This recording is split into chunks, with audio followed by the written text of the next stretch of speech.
Agenda. Now, on the work session, there won't be any decisions made. Those are strictly for the council meeting, but we'll have discussion about it. And Amy, it's good to see you. So if you want to come and make a comment when it's time, you're more than welcome. First thing is, the item is public comments. Anyone in the public want to come and talk about something that's not on the agenda? No? Rob, you want to hop up here and say something? No? All right. Okay. All right. Oh, you don't want to hear what he has to say. Okay. Uh-oh. It's ironic, in the work session, you know, these are urban renewal, but on the council meeting, you're running the council meeting. But anyway, first thing is wastewater operations and maintenance transition status. Yeah, I'll introduce. Yeah? Sure, I'll introduce this. So council made the decision to have operations and maintenance of the city's wastewater system to be taken over by in-house forces, and to help us transition into that once again after a 26-year hiatus was Mark Walter with Water Dude Solutions, and he's here to give you a update on where we've been and where we're at and where we're going. Hi, Mark. It's good to see you again. And I like your name, Water Dude Guy. Right? So, Thank you. all right. All right. Take it away. All right. Well, good afternoon, City Council and staff. Thank you for taking some time this evening to receive this update.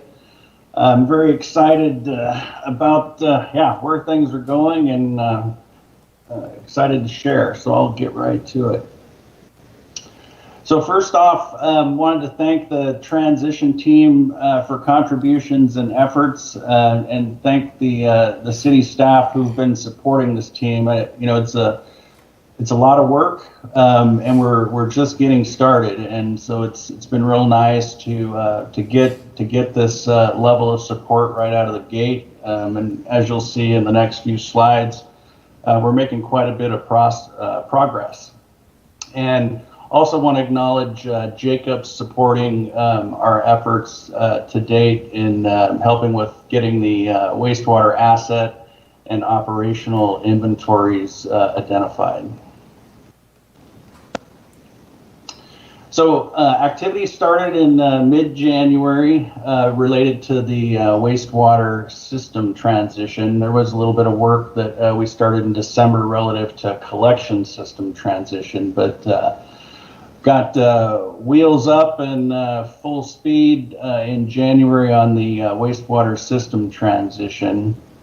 And this list of milestones that you're seeing here is from the transition plan, and as you can see, we're about halfway down the list. I can't say that we're halfway done with the work, but we're making definite progress down the list here.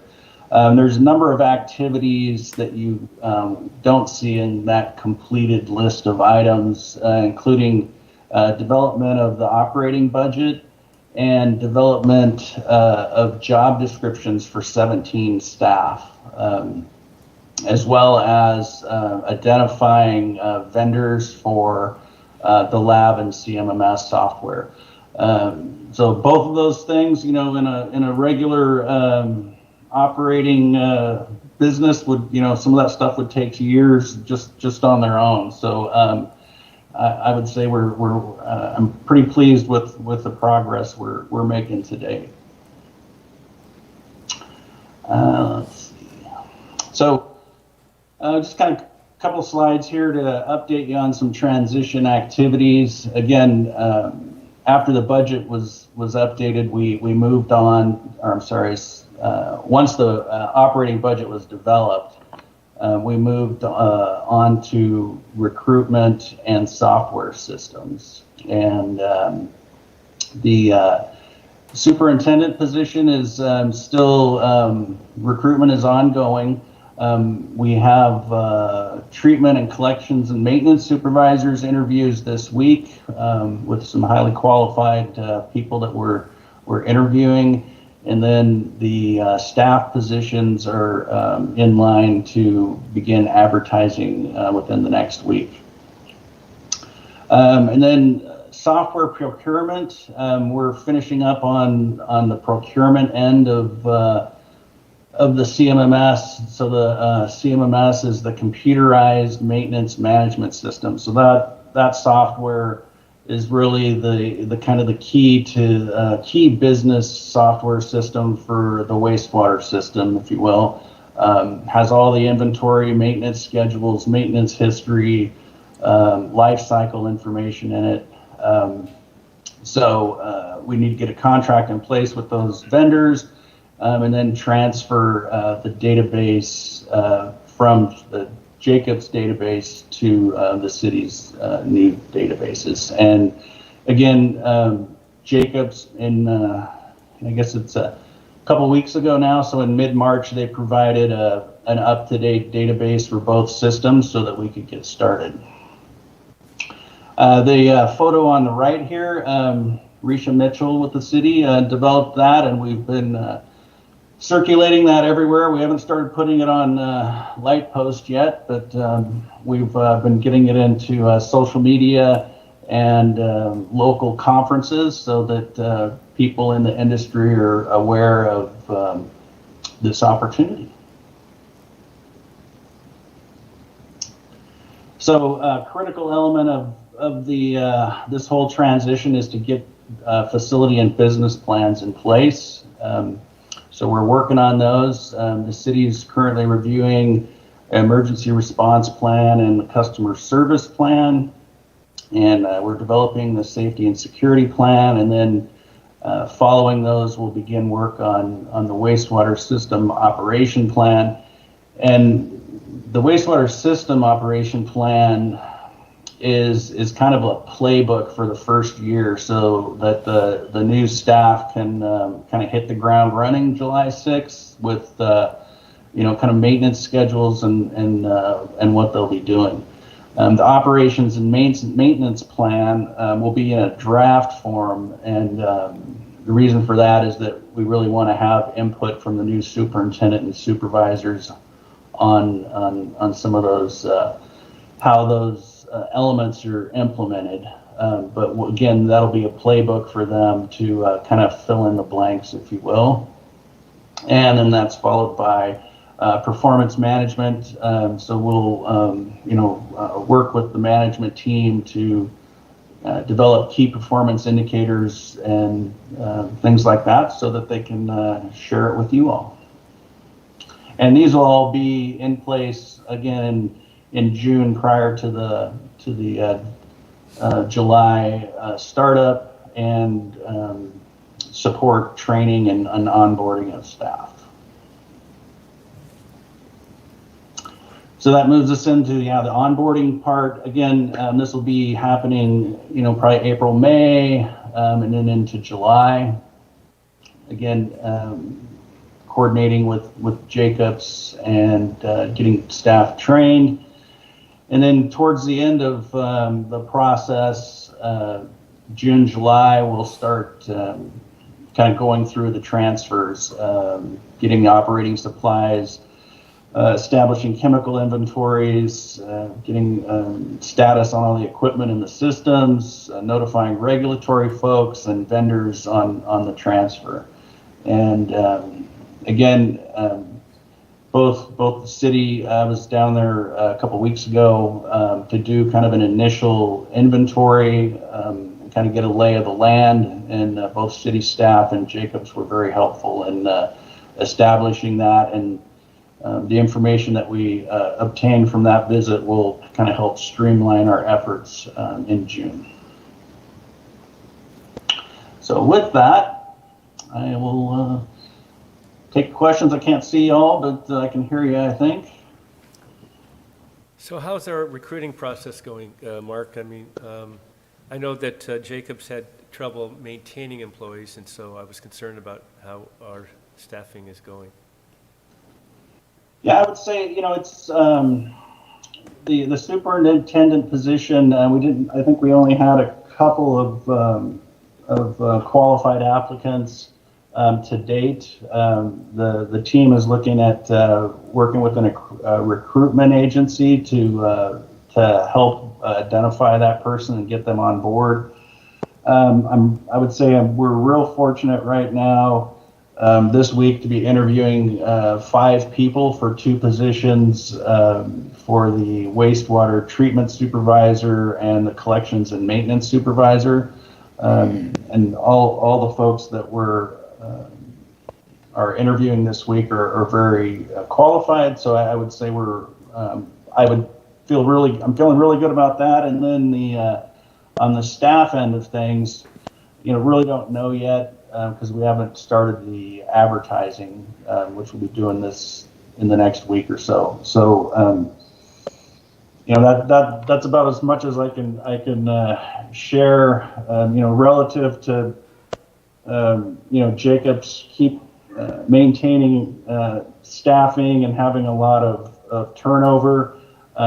Based on my experience and knowledge of kind of the salary structures and compensation packages, I think the city's package is very good, and it's very good in the sense of not only comparing with maybe a contract operator, but it's a very good package in the state of Oregon. And I think that and the fact that the city is part of PERS is going to do nothing but help get people and help keep them at the city.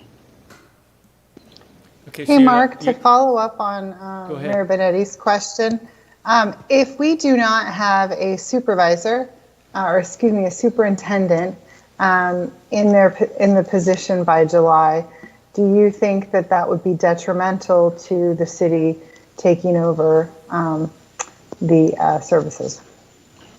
Great question. So the way that I see it right now, and the way that we have the organization structured, is that the superintendent, will not have to have those certifications. So the real key positions and folks that need to be certified with the state of Oregon will be at the supervisor and lead operator levels.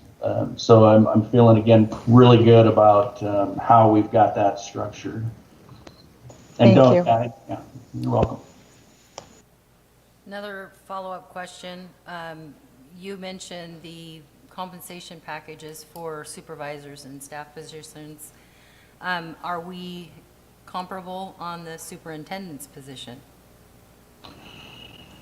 Yeah, another great question. Let's see, how can I answer that? It's a real different, at least for me, I work all over the state of Oregon, and I keep a real good eye on activities and hiring, because that's a lot of the support work I do.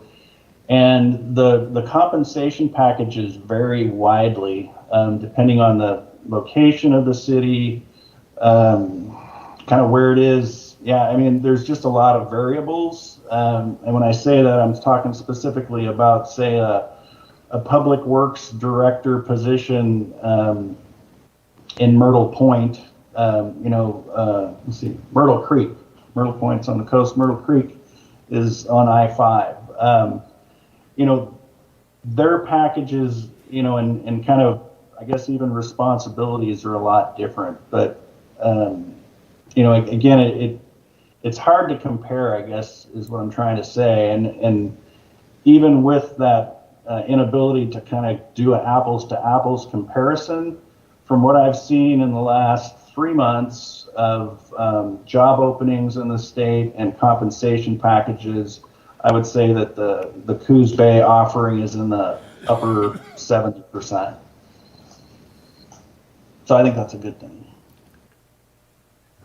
Mayor, I think would be appropriate to let you know that they actually have developed contingency plans for interim superintendents should we need. Well, hopefully we don't. So we're comfortable that we'll be staffed and ready to operate August 6th, correct? Is that when we take over next July morning or 6th. something? July 6th. Selected, okay. The other thing was mentioned, something about software. So did Jacobs, if I understood correctly, Jacobs had their own software to operate this, and we're looking at a different software package? Is that correct? Yeah, so these the software packages, I would say that they're used to manage the operation. It's not the software that operates the systems. The city owns, specifically like for Plant 2, the city owns those software packages. So it's really kind of the business software. And so, yeah, as part of Jacob's contract, they provide business software for managing data that the plant generates for both process control and regulatory reporting. And then they also maintain software to manage the assets. And so, yeah, so they will take that software, but they are leaving the city with the data.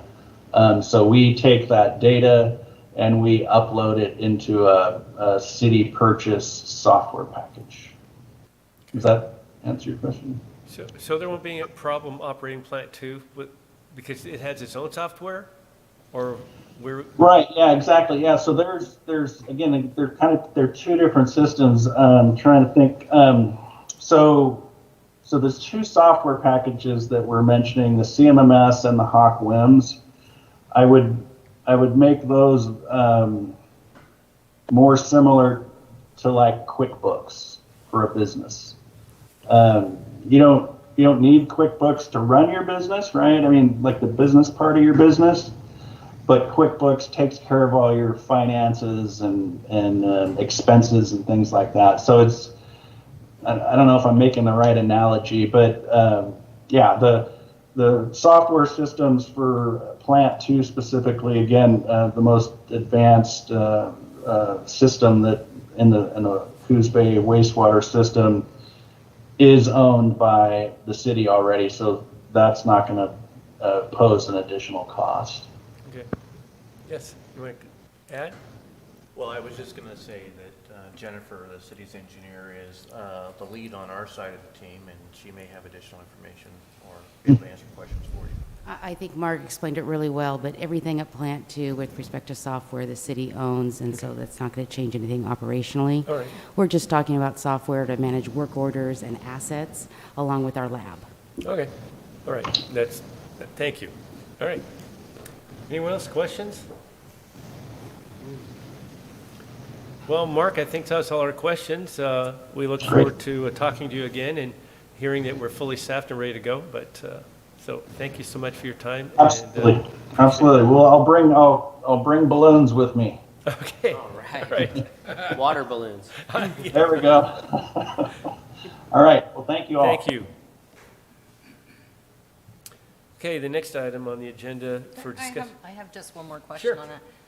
Does the fact that we have two plants make it a little bit more difficult on the recruitment side? Actually, I don't think so. Mark, you're still on, so the question was having two. Yeah, I would plants agree is with make- Roger. Yeah, yeah, I don't think it has any. Yeah, I don't think it hurts recruitment. The reason I'm stalling here a little bit is we had an interview today and some conversation about there's quite a few operators in Oregon who have both water and wastewater experience, in these smaller towns. So they're very, very accustomed to not working in one place and working at multiple facilities. So, I think, it might actually be a plus having the two plans. Sorry, that was so late. I just thought of Anyone else before Mark leaves? We almost lost him there. All right, thanks again, Mark. Well, you Okay, have my number. You can always call me. All right.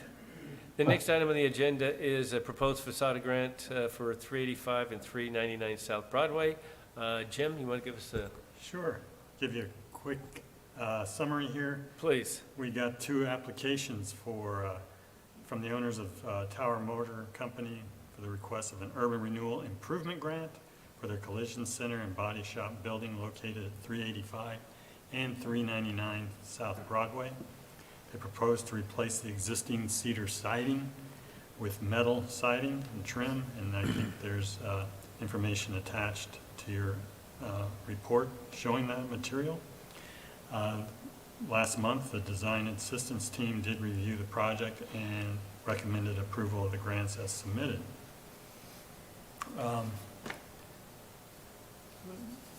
They did submit a quote from the contractor that had done their previous work, the same contractor, and the quotes were for each 385 South Broadway and 399 South Broadway.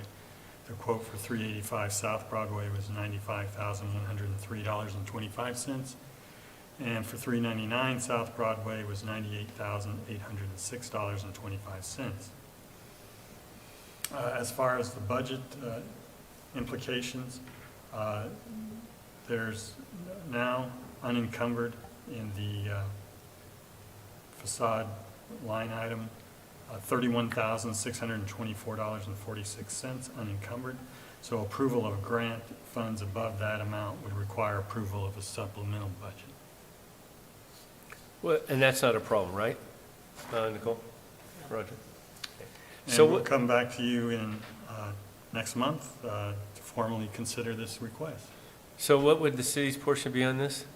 The city's portion for 385 South Broadway would be $47,551 and $49,000, so I think just under $100,000. Okay, so this falls into the new regulations that the council have adopted on their urban renewal, and it's not the facade, it's the building improvement fund, correct? Correct. Is that what we're calling it from now on? Okay, that's great. So, Amy, you want to make any comments? You're here. If you want to, you're not. It's not obligated. You're not obligated to, but. Okay, well, just thank you. Okay. No, as far as I'm concerned, we saw what you had done on the other one, and it's appreciated. It really looks great. And I was questioning why you haven't done the other one, and was hoping that you would. And I'm glad to see you moving forward on that. And so that's great. Yeah. The only comment is, it went a little slower than we anticipated last year. I'm pushing my contractor as much as possible, but materials are kind of slower to come by, and so I have a thorn in the side. Okay. Things haven't been normal for a while, so we understand. But no, it looks great. And so personally, that's what it's for, the facade building improvement fund and facade improvements. So I think it's great. I love to see every time there's a new building doing this and taking us up on this stuff. So that's what it's for. Very appreciative. Thank you guys so much. Anyone else? Comments or questions? Pretty straightforward.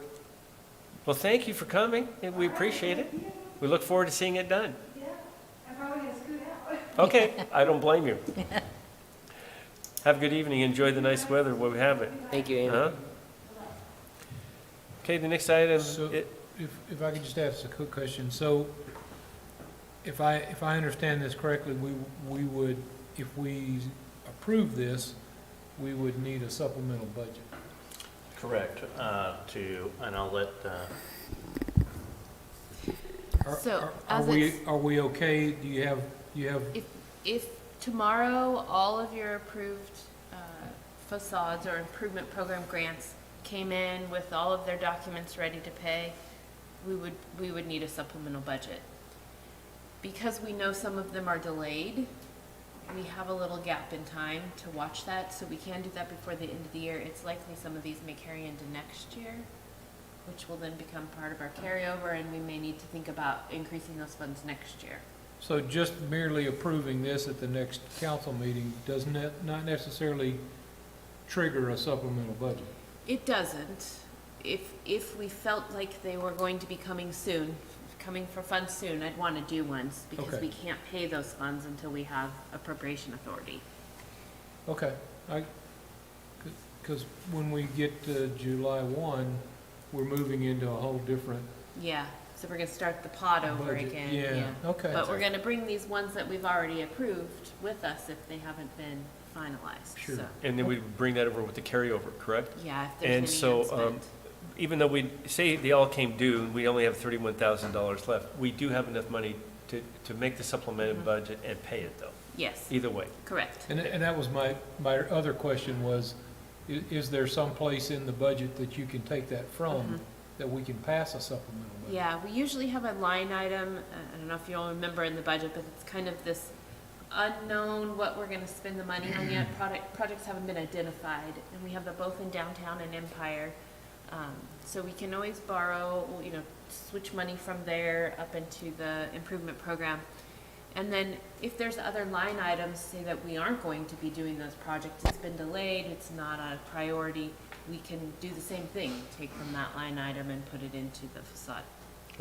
So are you fairly comfortable then if there are other projects that come through between now and July, if somebody's ready to go right away, that we would have funds to fund? And what kind of dollars are we talking about? I mean, are we talking about 30,000, or are we talking about 100,000, or more than that? Well, it is getting a little tighter. I mean, obviously, the more money we spend now will be the less we have, in the next year.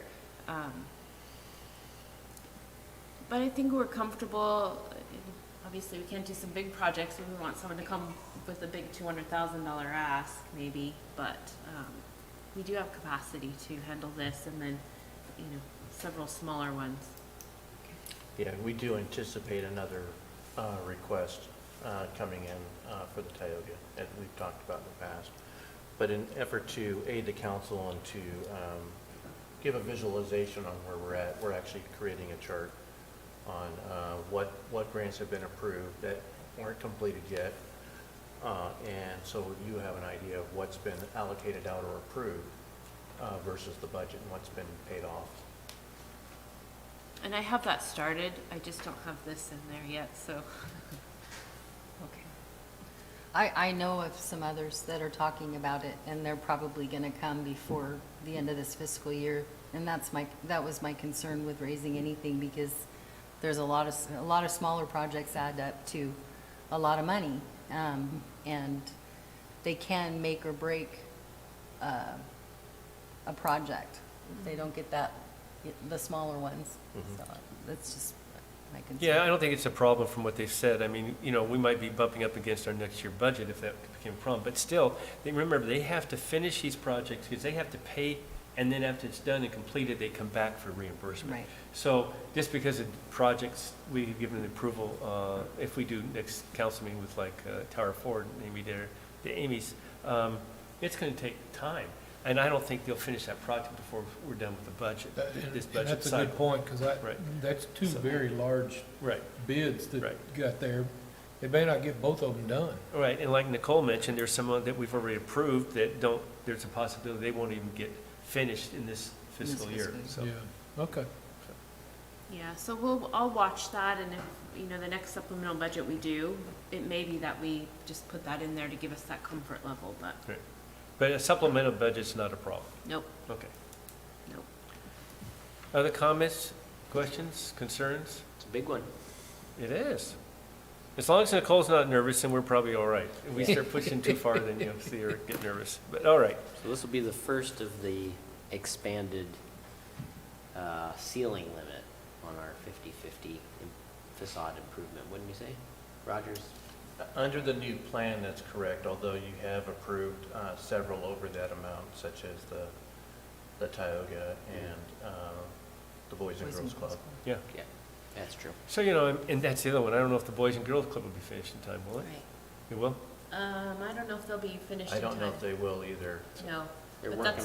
that's part of where Yeah. I'm not right. counting those funds just Yeah. yet, because they've They're been starting work. delayed. No, and I guess this is a good problem. This is something that we wanted. I mean, discussions in the past, we raised this 750,000. How many years is it? Is it the second year or third year? I think it's only the first year. Well, We did I think 750 did last it year, right? So well, next- This year and then next Yeah. year. So before that, though, our budget for this was 100,000? Yeah, small. So, I It's mean. pretty minimal, yeah. We've increased it and made it successful, and so I And think it's it's a being great, used. it's a I great think that's problem. the key. Yeah. It's being used and it's becoming visible. Exactly. So I think it's a great thing. I mean, completely agree. Yeah. It's great to see Yeah. investment in our downtown businesses, so Yes. Mhm. I'm all for it. And especially now with some of the businesses, what we've gone through in COVID and stuff, and so it's really nice that we're able to participate and help some of the ones that need it, so. Okay, next thing is discussion regarding the Coos History Museum Plaza project. Roger, is this, you're I've handling got this, Jim? Yes, I've got Okay, this. this is a Jim show, right? Yes, sir. So on the screen, I have a map that's in your packet. To the left is north, and that's showing the Coos History Museum. So there's three essential areas that we've requested an RFQ. Well, let me just start over. Anyway, late last year, the museum, the Coos History Museum, and the agency sent out a request for proposal, or qualifications, I should say, for a consultant to look at giving us a design and providing project management for a three-area improvement plan for the Coos History Museum area.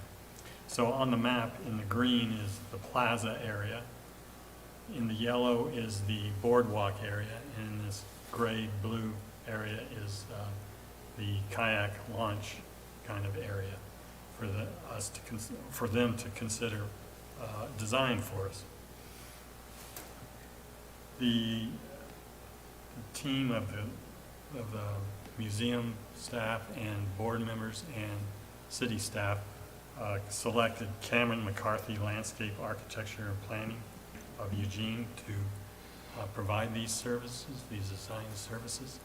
And so they went to work on preparing a scope of work for us to provide the first of what I call three phases of this project. The first phase is the design or pre-design phase, getting us maybe up to 30% design. Then a final design would be the second phase, and then construction is a third phase, and there may be a 3A, 3B, and 3C, depending on how funding comes down. So a couple of weeks ago, Cameron McCarthy provided the museum staff and myself with the scope of work. We reviewed it and met with them on Thursday. And based on what they gave us, they presented us with the Cadillac view version of the scope of work. And so the total cost of the project, they thought, not their design alone, but the whole project, was in the $6 to $7 million range. How much? $6 to $7 million range. Okay. So after we picked up our jaws, we asked them to pare this down some and not take away any of the three areas, but to just simplify the approach to the design. And they were very amenable, and they see where there's room to do that.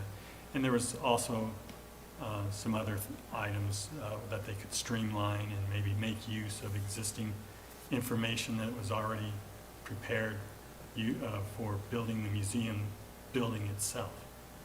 And so they took what our input, and they said that this week they would provide us a revised scope of work and their fee to provide that scope of work.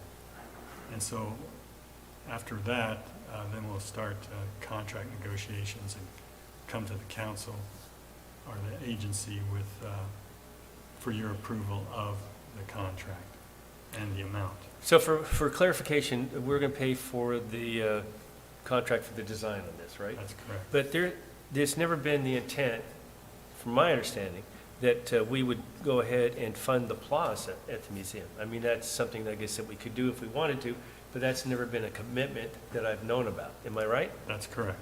Okay, now, and I know that we've talked about some kind of commitment of maybe doing the boardwalk, maybe taking that portion on, but nothing besides the rest of that would be something that we're obligated to take on when we move down this. So I think it's important that we keep it, that we know this council realize that by doing the design and paying for it, there's not an obligation to do the plaza. In my opinion, I think it'd be great to get it done, but I think there's some grant options, Roger, Jim, and That's right. everyone, I think that they can go after to do this. right. If we have these 30% plans, that's probably what we need at least to make ourselves eligible for grants. And there may be infrastructure dollars coming from the feds here in the future. We don't know, but it's a possibility, and it's good to be ready.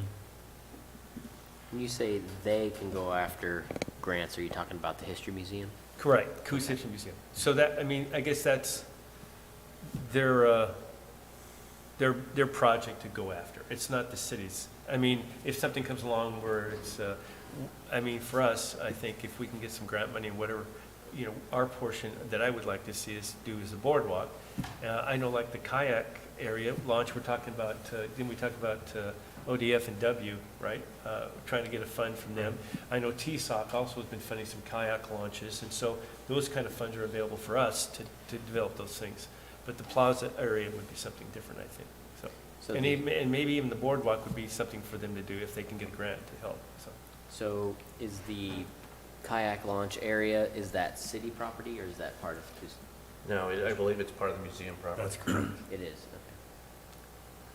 But I know in the So, past. so we've- basically, what our role in this was to help get it started so that there were some costs and things that they had in place, and some concepts so that they could go out and get grants. It wasn't to fund this project, the entire project. Correct. And I think there's some things that they've got, like the Alonzo Tucker plaque and process of it, part of it could go into this through the design. And it doesn't have to be done all at once either, my understanding, and I don't think there's ever been the intent, right? Right, and the museum folks have asked the designers to put the Alonzo Tucker Memorial up ahead of everything else. Sure. Because they'd like to have something for June 19th. But that's something that's already in the process, and that's been that's funded, and that memorial and all that, for that type of thing's done. So there is funding for that. Well, there's There's a couple things. They're actually raising some funds, and they're actually applying for a Main Street grant right now for that. There was a special Main Street grant that came out. The project would have to be done by November. The director of the museum contacted me. This fits within the guidelines, so they wanted to make sure we weren't applying for something, so they didn't want to compete against us. So once they knew that we didn't have a project to go that could be done by November, they're moving forward now. I see. And there's also the organization in the south that has the plaque and will bring it, you know, they're putting that together. So there's not a cost associated with that. That will be, they're supplying that. So, And the work that you're doing with creating the plans, those funds that are being used for that, if you take on the piece for the boardwalk in the future, should you decide to do that, or any other grant funds that come in for the kayak launch, those all can be considered match dollars for future grants that the museum goes after for the plaza itself. And so the boardwalk, that if it was to exist, it would be to match what's at Coos Bay Village, correct? Is that what the intent? Or it would be It would different? connect. I don't think it can match because Okay. it would have to go over the existing bioswale. So I think it has to be somewhat permeable material so water can get through into the bioswale. Okay. All right. Any other questions on this? But basically, we're committing to the design. Is there parking for the water, non-motorized watercraft launch area? Well, I think they. One block away. 1 block away? Yeah. Oh, that parking, okay. But, part of that, there's a little, I don't know, I see cars parked there all the time, but they pull off. So, Yeah. there's something that I think, it depends. We're getting into the Front Street design that we're going into with ODOT grant that we got, so that'll come up in discussion. Yeah. Yep, I think there's gonna be a lot of parking issues. Well, no, I think that's a good thing, and It's always maybe, been a problem. yeah, and maybe the museum, and maybe they want to allocate some of that, it's up to them to Yeah, it's exactly. something that's going to have to be thought about and talked about. I'm getting in the weeds with design, so. And we got some engineers and traffic people that are going to have the magic answers, right? Right, I hope so. We hope. We'll find out. Anything else on that, Jim? Council? sir. Okay. The next item is discussion of funding priority and planning for Coos Bay Boulevard. And Jim, you got all the answers on this one, right? I've got the questions for you. So, staff is seeking council direction on a couple of items related to the use of the 2% franchise fee. First, due to COVID, the gasoline taxes, revenues may fall short of our budget projection for this fiscal year. And as staff, we've informally implemented a freeze on the purchase of any more materials for the rest of the fiscal year to make sure we can make it through. And so what that means is we'll use what we have in stock, for example, for coal patch or gravel, but we won't go out and purchase more. And of course, that can be problematic. I mean, if there's a safety issue, we'll do what we need to do to make the fix. But we just want council to be aware that we're making that decision. Or there's the opportunity to use some of the 2% franchise fee dollars to, if needed, to supplement the gas tax fund to purchase the necessary materials to make sure we can provide the services that we typically provide through the rest of the fiscal year. We're hoping that maybe that stimulus dollars that the feds have approved will, if we get enough dollars, that maybe we could then backfill any of those 2% fund dollars that we use, using those funds that we get from the feds. Second item is the stabilization project for Coos Bay Boulevard. The slope supporting Coos Bay Boulevard between Nutwood and Pine Avenues has been slowly failing for the last decade at least. And while staff doesn't believe catastrophic failure is imminent, it is believed a time to stabilize the slope is upon us. And the cost to stabilize is estimated to be approximately $800,000. That does not include the road surface itself. That's just stabilizing the hillside. There'll be additional dollars required for infrastructure pipe, for drainage, and probably replacement of a sewer line, and resurfacing the road. It may be possible to get ODOT grant dollars or some assistance from ODOT for the resurfacing, but probably not for the stabilization. We're seeking our council's thoughts on the concept of the city taking out a loan for the cost of the stabilization and perhaps the surface reconstruction project, and using the 2% franchise fees to make the debt service payment over a defined period of time. So how much would be committed every year to, for $800,000? What's it going to cost a year for this? Well, I guess if we did a 5-year takedown, that would be, I had the number and I don't have it in front of me, but about, it's easy math. You're all looking at me and I'm going. So while you guys are figuring that out, I guess, what does using part of the 2% franchise fees to do some of the regular maintenance on the road, does that jeopardize the possibility of a loan? Well, that's what I try to figure out. See, I think, Stephanie, if I understand correctly, it's going to be, say it's $200,000 a year, so that takes the gas tax, 2% gas tax fund that we're getting, right? It might be a little bit less than $200,000. I'm not sure what the interest rate might be. Maybe it's $175 a year, right? You know, we actually have several pots of money that goes into street maintenance. You have your gas tax, which funds your normal operations of the street crews. Then you have a 2% franchise fee, which was dedicated. This is what there was an increase several years ago of the Pacific Power franchise fee of 2%, and that 2% was dedicated to go over to for streets. Okay. And then in addition, you have your TUF funds. Then you have your surface transportation fund, which is some pass-through dollars from the state and/or feds. And then you have jurisdictional exchange. All have their own individual uses. We've been using the 2% franchise fee and the TUF funds to do a lot of street maintenance.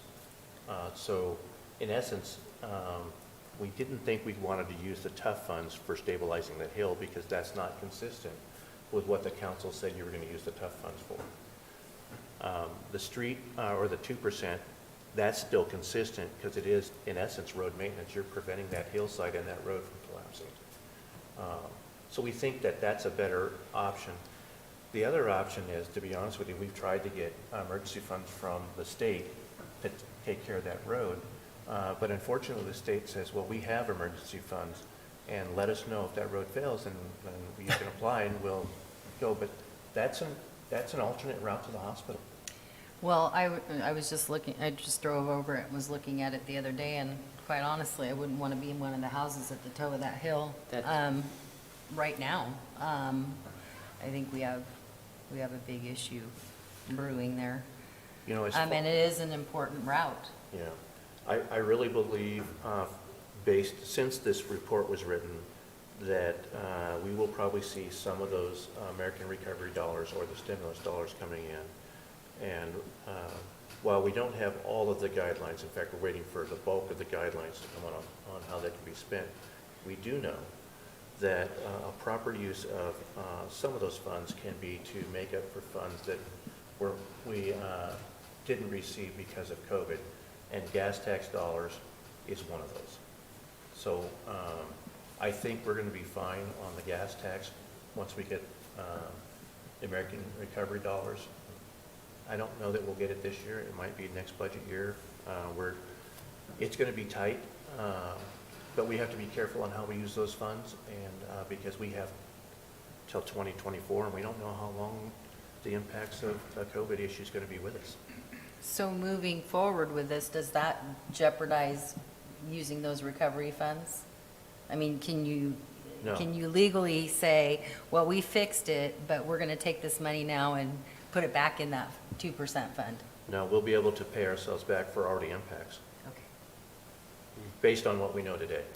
Could change tomorrow. But that would be consistent with other stimulus dollars that were passed through from the state. And we were able to pay, we were able to offset our costs. We had to be able to show that it was related. So if we went ahead with this, we would then take out the loan and then get the estimate, or we would get the estimate on construction and then take out the loan? My advice at this point in time would to not do the road. Do the hillside first, make sure it's stabilized before you do the road and replace all the infrastructure, because your worst day would be that the hillside stabilization didn't quite work and you lose everything. So I think you'd want to stagger them, do the hillside 1 year, and then come back at another point in time, and then do the road and everything else. That was my concern, thinking on the history of roads on the coast of Oregon. Yeah. How many lineal feet are we talking? Just about 750 feet linear. If it helps, this is the same stabilization method that was used on West Park Roadway and then over in the S-curves. And those areas have held.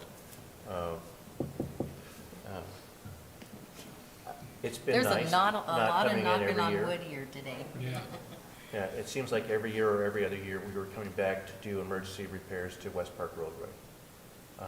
Now that it's been fixed correctly, you haven't been back. So you're saying to stabilize that hillside, we need to probably consider a loan? Well, the other option is that we were actually toying with the idea of setting aside a portion of the 2% every year till we had enough to do it. Our concern is if we waited too long, the road might fail. So it costs a little bit more to get the loan than we would if we set the money aside. But the reality is if we set money aside, the cost to do the fix might go up too. And if you lose the hillside, it's going to... And the interest rates now are probably pretty favorable, so in another year or two, whatever, it could be more. So. And then if you talked about the cost of building going up too. Yeah. Yep. We just think this is the wisest approach to address an issue that could fail at any time. I mean, it's not, as Jim states, it's not imminent. We've been watching it, and you can see the additional cracks as it settles on the edges. Staff removed cement sidewalk to reduce the weight several years ago, but I believe this is an issue that came up when I first became city manager, and I shared with then Mayor Jeff McEwen. So we've been monitoring for several years. It's just a concern that we could wait too long.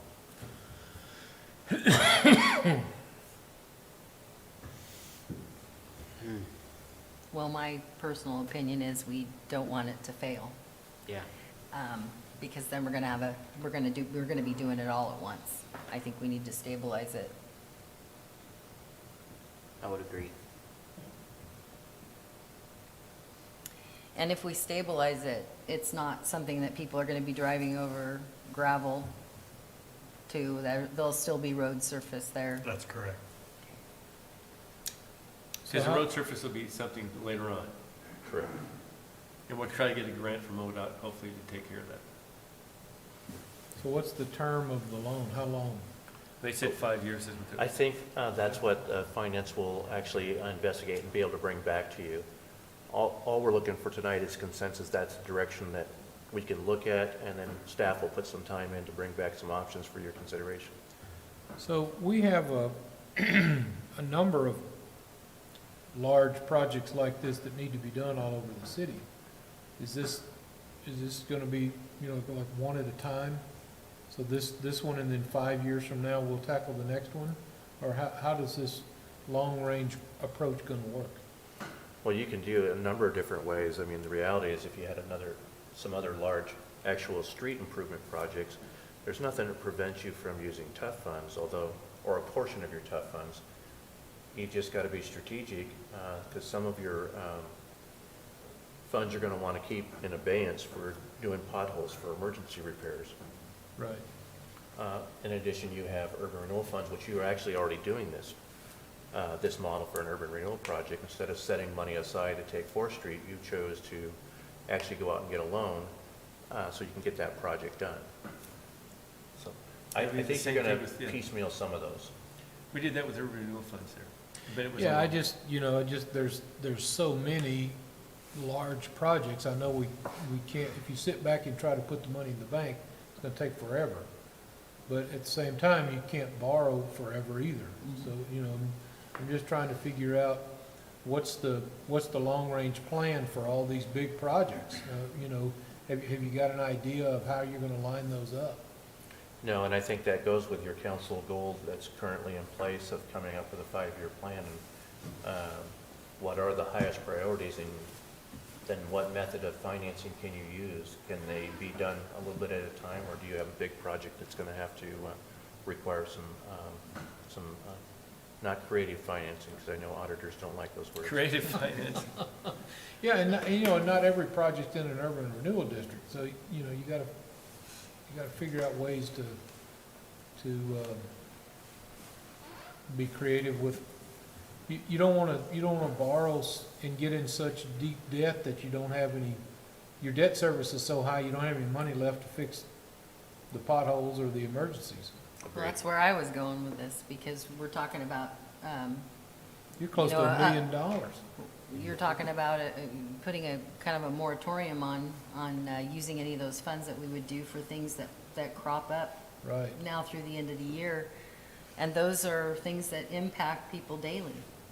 So once you So that's a once you concern. stabilize the bank, if you determine that, let's just say, for instance, the sewer line needs to be replaced, that comes out of the sewer maintenance or the sewer budget, Yeah, not the road funds. that's correct. Okay. And the And water board would have their opportunity, and there's no gas line in there, but, maybe they'd want to lay a line while we had the street torn up. Who knows? Okay. So, we'll have this on the agenda next week. I don't know if it'll be on the No? agenda next week. I don't think we'll come back until we actually have something to show you. Right, so this will be coming up in the future, near future, I should say. And just remember, this project, or this issue's been going on for, just according to Roger, prior to that point with Jeff, but we're looking at over 10 years. So it's like, it needs some attention. So. And I think we just address each one when it comes up and see how we can deal with it. Yeah. Just a question for our finance director. Do you need direction or do you need official action to go out for a loan search? Okay. All right, then we can bring back options once we have some of those for you. Okay. Lucinda, any comments? Nope. All right, if that's it, that's the end of the items on the agenda this evening, and so let's go back out and we can enjoy the rest of the day. And let's adjourn. Thank you so much, everyone, staff, council. Have a good evening. No meeting. Thank you.